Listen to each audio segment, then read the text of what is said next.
ایک اور مسئلہ آتا ہے، ایک ایسی خاتون جو ناشزہ ہے، جس کے ہاں شوہر کی نافرمانی پائی جاتی ہے، جو شوہر کی اطاعت گزار بیوی نہیں ہے، اس کے فطرے کا کیا حکم ہے؟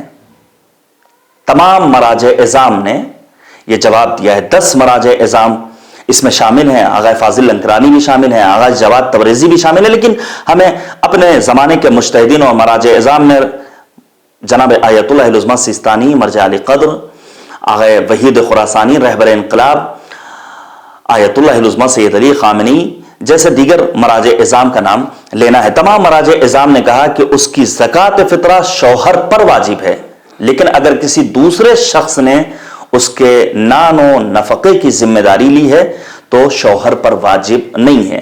اصل بنا بنیاد معیار ملا کیا ہے کہ آخر خرچ کون برداشت کر رہا ہے، نان و نفقہ کس کے ذمہ ہے۔ اسی طرح ایک سوال اور ہوتا ہے، جنین کا فطرہ کس پر واجب ہے؟ وہ بچہ جو ابھی ماں کے پیٹ میں پروان چڑھ رہا ہے، اس کا فطرہ کس کے اوپر واجب ہے؟ جس کی ابھی ولادت نہیں ہوئی۔ تمام مراجع عظام نے بلا استثناء یہ فرمایا کہ وہ بچہ جو شکم مادر میں ہے اس کی زکوٰۃ فطرہ واجب نہیں، لیکن اگر عید فطر کی شب غروب سے پہلے پیدا ہو جائے تو پھر اس کی زکوٰۃ فطرہ واجب ہے۔ زوجہ اور بیٹے کا فطرہ کس کے اوپر واجب ہے؟ یہ سوال ہوتا ہے کہ وہ باپ جو زکوٰۃ فطرہ ادا نہ کرے، اس کی بیوی اور بچوں کا فطرے کے سلسلے میں کیا حکم ہے؟ اب یہاں پر آیات اعظام سیستانی اور مکارم شیرازی کے علاوہ تمام مراجع کرام کا یہ کہنا ہے کہ بیوی بچوں پر کوئی تکلیف عائد نہیں ہوتی، کسی طرح کا کوئی فریضہ ان کے اوپر عائد نہیں ہوتا ہے، اور ضروری نہیں کہ وہ فطرہ ادا کریں۔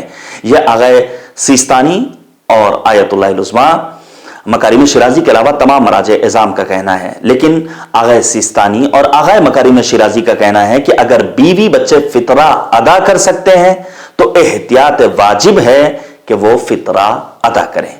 ایک اور سوال کہ آخر زوجہ کے فطرے کا کیا حکم ہے؟ آج آپ جانتے ہیں کہ ایک سسٹم ہے اور ایک طریقہ کار ہے، معمولاً بہت سے گھرانے ایسے ہم دیکھتے ہیں جہاں خاتون خانہ بھی جاب کر رہی ہے، نوکری کر رہی ہے۔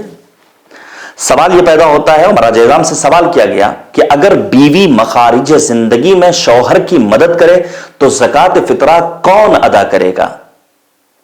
تمام مراجع اعظام نے بلا استثناء یہ جواب دیا، اگر بیوی شوہر کے نان و نفقے سے کھانے والی شمار ہو رہی ہے تو ایسی صورت میں اگر شوہر استطاعت رکھتا ہے تو اس پر دونوں کی زکوٰۃ فطرہ واجب ہے، اور اگر بیوی شوہر یا کسی اور کے نفقے سے نہ کھائے تو خود اس پر زکوٰۃ فطرہ ادا کرنا واجب ہے۔ یہاں بھی ملاک وہی ہے کہ نان و نفقہ کس کا شمار ہوتا ہے۔ ایک اور مسئلہ، خیر اس برس تو ہم نے کووڈ-19 اور لاک ڈاؤن کے سبب دیکھ لیا کہ مسجدوں میں افطاری نہیں جاری، وگرنہ ہم نے دیکھا ہے جب ہم تبلیغی فرائض کی ادائیگی کے لیے مساجد کا دورہ کرتے تھے اور مساجد میں امامت کرتے تھے، ہم نے دیکھا ہے کہ آخر ماہ مبارک رمضان میں مومنین اس خوف سے افطاری نہیں بھیجتے تھے کہ اگر افطاری بھیج دی جس نے کھا لی اس کا فطرہ ہم پر واجب ہو جائے گا۔ یہ ایک توہم ہے، یہ ایک غلط فکر ہے۔ سوال پیدا ہوتا ہے کہ مہمان کا فطرہ کس پر واجب ہے؟ بالخصوص وہ مہمان جو عید فطر کی شب اذان مغرب کے بعد کسی انسان کے گھر آئے، اس کے فطرے کا کیا حکم ہے؟ یہاں پر آیت اللہ العظمیٰ سیستانی کے علاوہ تمام مراجع کرام کا کہنا ہے کہ اس کا فطرہ میزبان کے ذمہ نہیں ہے، لیکن آغا سیستانی کا کیا کہنا ہے کہ اگر میزبان کا نانخور شمار ہو تو احتیاط واجب کی بنا پر اس کا فطرہ میزبان کے ذمہ ہے۔ یہ کس مہمان کے بارے میں سوال ہوا ہے؟ وہ مہمان جو عید فطر کی شب اذان مغرب کے بعد کسی انسان کے گھر آتا ہے۔ ایک سوال اور اس سلسلے میں ہوتا ہے کہ اگر مہمان اپنا فطرہ ادا کر دے تو کیا میزبان سے اس کا فطرہ ساقط ہو جاتا ہے؟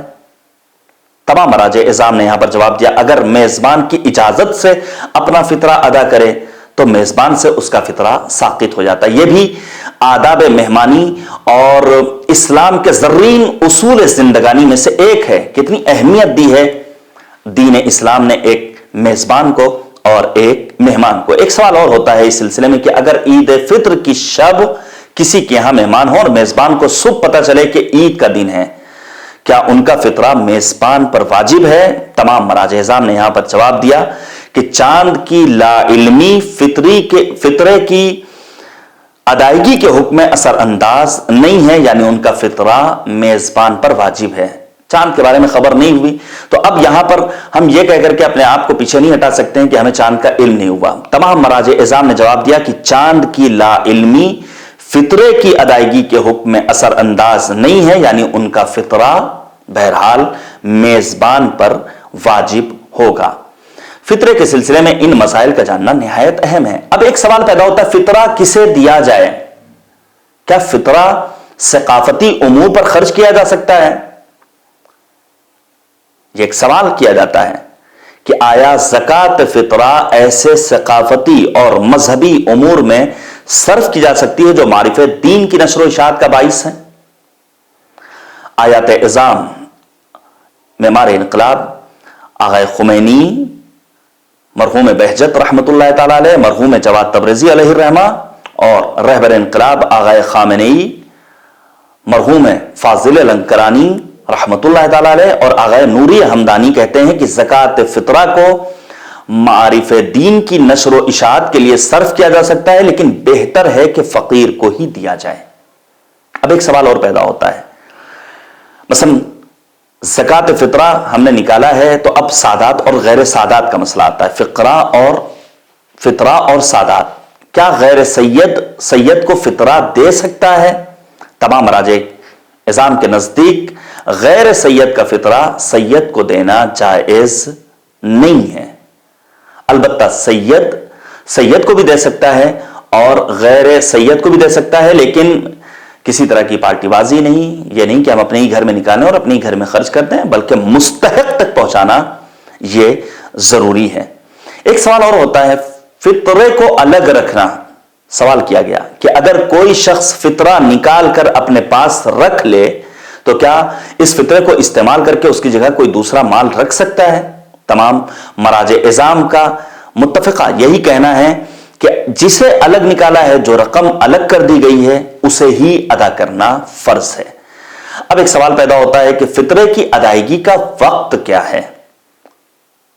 تمام مراجع کرام نے کہا کہ اگر وہ شخص نماز عید فطر ادا کرتا ہے تو احتیاط واجب کی بنا پر نماز عید سے پہلے ہی فطرہ ادا کرے یا الگ کر دے، اور اگر نہیں پڑتا ہے تو عید فطر کے دن ظہر تک اسے مہلت ہے کہ وہ اسے ادا کر سے۔ وقت سے پہلے فطرہ دینا یہ بھی ایک مسئلہ ہے۔ اس مرتبہ سوشل میڈیا پر خاص کر کے یہ مسئلہ خوب گردش کیا۔ مرجع علی قدر آیت اللہ العظمیٰ سیستانی کی نظر ایک نوٹ اور ایک پوسٹ کی شکل میں گردش کرتی رہی۔ بہت سارے لوگوں نے سوال بھی کیا کہ کیا عید فطر کے چاند کی تصدیق سے پہلے ماہ مبارک رمضان کے ایام میں ہم فطرہ دے سکتے ہیں؟ سوال کیا گیا کیا ماہ مبارک رمضان سے پہلے فطرہ فقیر کو دیا جا سکتا ہے؟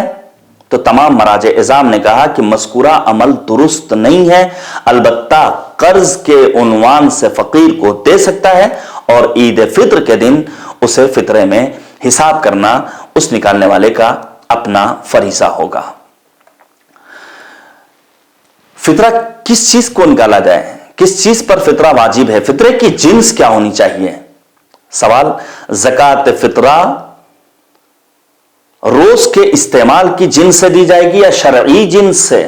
جواب دیا تمام مراجع اعظام نے کہ اگر گندم، جو، خرما، چاول اور جیسی جنس سے ہو تو کافی ہے، روز کے استعمال کی جنس سے ہونا ضروری نہیں ہے۔ البتہ یا خود گندم نکالے یا پھر اس کی قیمت کو ادا کیا جائے جو مستحق تک پہنچایا جائے۔ فطرے کی مقدار کتنی ہوگی یہ بھی سوال ہوتا ہے۔ تمام مراجع کا کہنا ہے کہ وہ شخص جس کے ذمے اہل خانہ کی سرپرستی ہے، اپنے اور اپنے نانخوار افراد کا معمول کی غذا گندم، جو، خرما، کشمش، چاول، مکہ وغیرہ، البتہ کشمش ہمارے یہاں استعمال نہیں ہوتی، لیکن بعض ممالک ہیں جہاں استعمال بہت زیادہ ہے خرمے کا، تو ہمارے یہاں گیہوں کا استعمال ہے، چاول کا استعمال ہے۔ تمام مراجع اعظام نے کہا کہ وہ شخص جس کے ذمے اہل خانہ کی سرپرستی اور وہ اپنے نانخوار افراد کا معمول کی غذا کے میں سے 3 کلو فطرہ نکالے یا کسی مستحق کو اس کی قیمت دے، پر ہیڈ 3 kg، ایک آدمی کا فطرہ 3 کلو نکلے گا۔ گھر میں اگر فرض کیجئے میاں بیوی ہیں اور ان کے 2 بچے ہیں تو 4 افراد کا 12 کلو فطرہ نکلے گا، یا 12 کلو ہمیں گیہوں دینا ہے، چاول دینا ہے، یا پھر اس کی قیمت اس کے مستحق تک پہنچانا ہے۔ رب کریم کی بارگاہ میں دعا کرتے ہیں معبود ماہ مبارک رمضان کے روزوں کو شرف قبولیت عطا کر، اور ایک بار پھر میں امت مسلمہ کی خدمت میں، فرزندان توحید کی خدمت میں آنے والی عید سعید فطر کی مناسبت سے دل کی اتھاہ گہرائیوں سے تبریک و تہنیت پیش کرتا ہوں۔ امید کہ اس وبا سے جلد ہی نجات ملے گی اور دنیا انسانیت اپنے بندہ ہونے کے احساس کرنے کے ساتھ ساتھ مالک کی عبادت و بندگی میں اپنی زندگی کے لحظات و لمحات بسر کرے گی۔ اپنی دعاؤں میں ہم سب کو یاد رکھیے گا۔ خدا حافظ۔